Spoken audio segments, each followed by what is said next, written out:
So yan mga diskarte. Gagawa tayo ng ng pangsapit natin sa cutting ng bangka pagka medyo maliit yung yung cutting niya. Kailangan tayo ng padoble. So, ituturo ko lang sa inyo mga diskarte kung paano yung ito dating cutting na to tuyo na. Bali, tuyo na siya. Tuyo na pero maayos pa naman. Tuturo ko lang sa inyo kung paano diskarte na patutulisin natin ito ulit ng hindi nababali. Tuturo ko sa inyo diskarte kung paano siya patutulisin ulit. Yung pinakamadaling paraan. Kasi pagka yung murang kawayan, madali lang siyang patulisin kasi malambot. Pagka tuyo na yung kawayan, medyo brittle na siya, matigas na. Kaya may posibilidad na pagka ginanon mo siya, maaaring mabali. Masira, sayang. So, ituturo ko siyang paano diskarte. At saka kung paano yung tamang pagtutulis nito na hindi ka magkakamali sa pagkat. So, sana kung gusto mong matuto para sa mga baguhan, panoorin mo yung video hanggang sa matapos. Kasi makikita nyo kung ano yung mga dapat gawin. Una, kukunin natin yung isang pie, yung 1 feet. Ito, may method tayo dito na high-tech. Yan. O. Yung isang pie lang kukunin natin. Ito. 12 inches. Yan, mula rin sa may dulo, kuha tayo ng 12 inches. Yun, dun. Yan.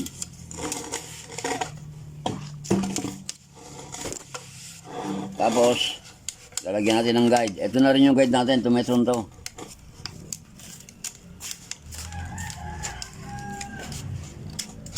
Oh. So yan, buwitan nyo muna.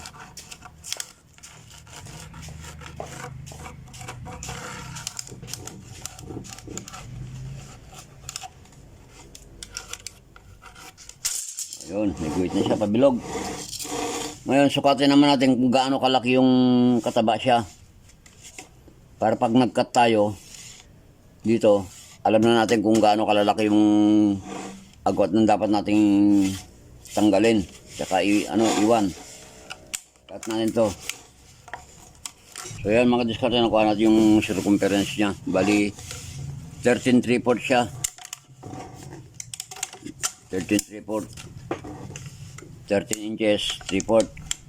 Ganun. So, 13/3 na yun, i-divide natin kung ilan. I-divide natin sa 12. So, bali ang sukat dito 13/3. Tapos, yung 13/3, i-divide natin sa 12. Kung magkano kung ilan yung maging total niya, yun ang hati-hatiin natin dito. Halimbawa, yung 13/3 ang niya bilang natin 1 and 1/2. 1 and 1/2. 1 inches 1/2. Susukatin natin dito yung susukatin natin dito. Magsisimula. Yan. Kukuha tayo ng 1.5 dito. Yan. O yan. Mapansin nyo dito nagsisimula sa point na to. 1 and 1/2 dito. Isa. Hati-hatiin natin yan. Puro 1 and 1/2 lahat. Yan. 1 and 1/2.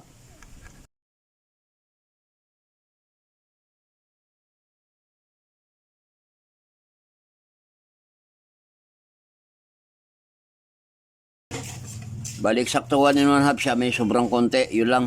Konti lang siya. Ayan, konti lang. Pero madali na. Hindi naman masyadong halata yan. Kaysa naman sumubra ng malaki. Yan. Kung 1 and 1/2 dito, guguhit naman tayo ng 1 and 1/2 din dito. Sa pinaka niya. Yan.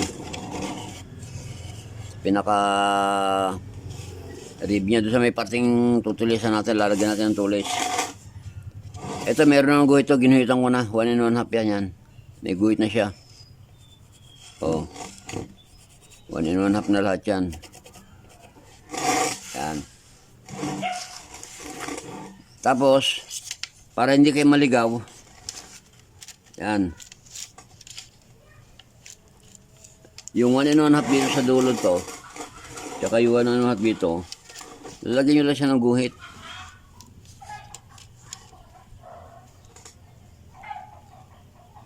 Guhitan nyo siya para maganda yan, ganyan.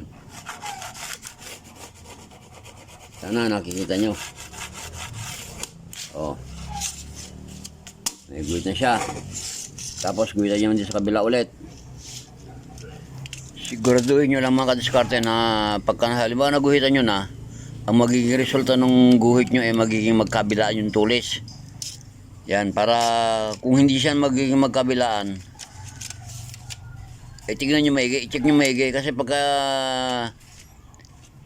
kinat nyo ng gano'n na hindi magkabila yung tulis, ay antimano, talagang walang mangyari sa ginawa nyo, masisira lang yung ginagawa nyo. Kaya make sure na ang resulta ng mga guhit nyo, kabilaan yung tulis.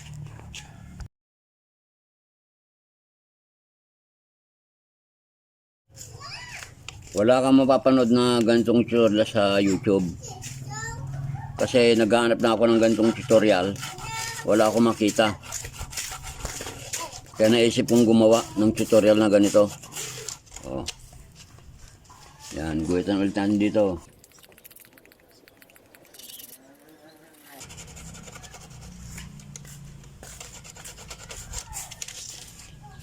So yan mga diskarte.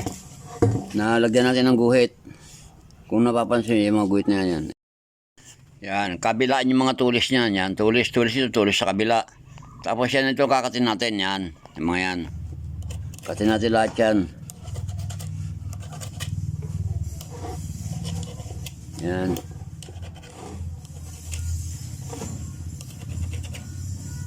Kat natin yan. Yung ganitong sistema ng pagtutulis ng kawayan, hindi ka maliligaw. Hindi ka magkakamali sa kat niya. Talaga na pag tinulisan mo, maganda lahat yung dikit niya. At tulis na tulis talaga siya. So ikakat na natin mga diskarte. Itong kawayan na to, tuyo na to ha. As in tuyo na. Kumbaga sa ano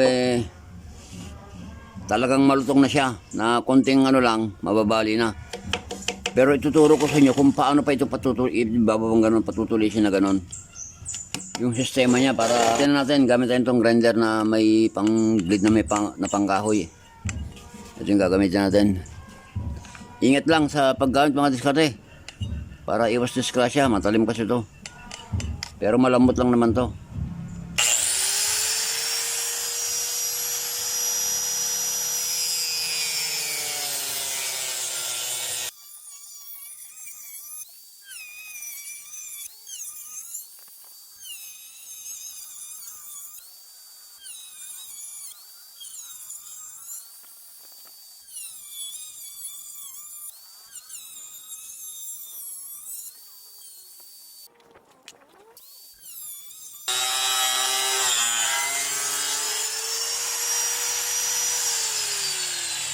So yan, ganito naman ang gawin nyo pagka i-ano nyo na siya, i-bebe nyo na para tumulis ng ganon. Hindi nyo pwede siya borsahin kasi mababali. Doon sabi ko brittle na, marupok na yan. Gagamit lang tayo ng pang-init.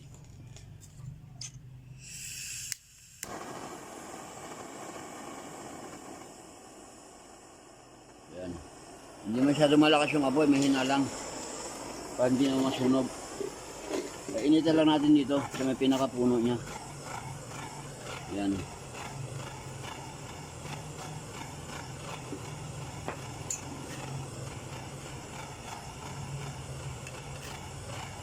Dahan-dahan lang, huwag yung bibiglain, baka mabali.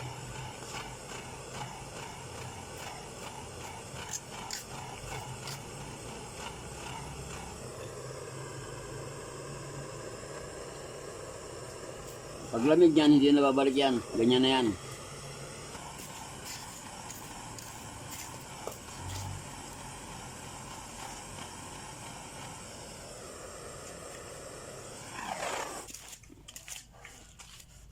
Yan, punasan nyo ng basang-basahan para madali lumamig. Pag lamig kasi yan, hindi na babalik yan. Ganyan na yan. Hindi nyo na kailangan puwersahin. O. Yan yun, hindi na siya bumalik. Nakayuko na siya talaga. Automatic na yan. Nakatulis na agad yan. Sunod tayo isa.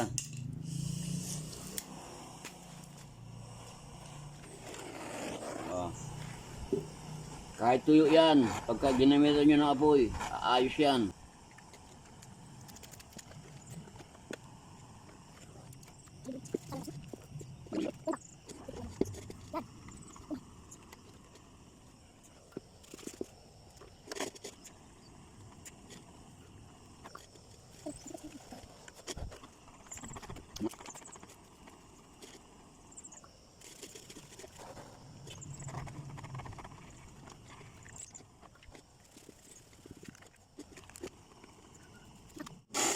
Oh, so yan.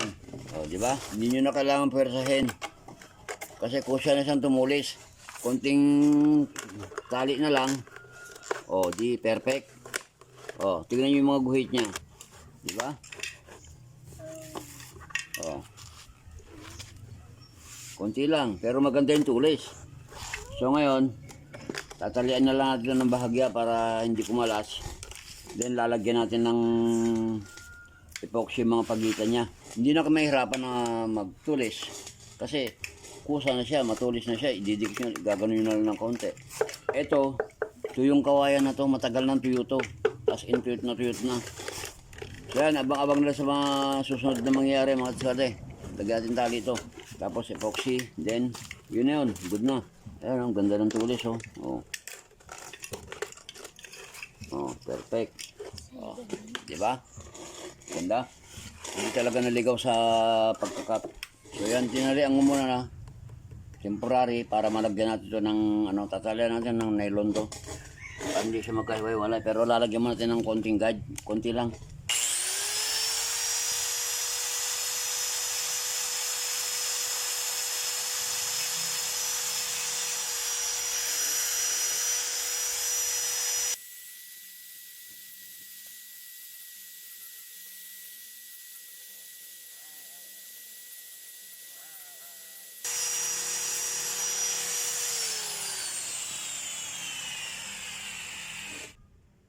Kaya nilagyan natin ng konting gatla para yung nylon natin hindi dumulas na pag tinalian natin. Tsaka hindi na may hirap may tago pagka nagpintura tayo.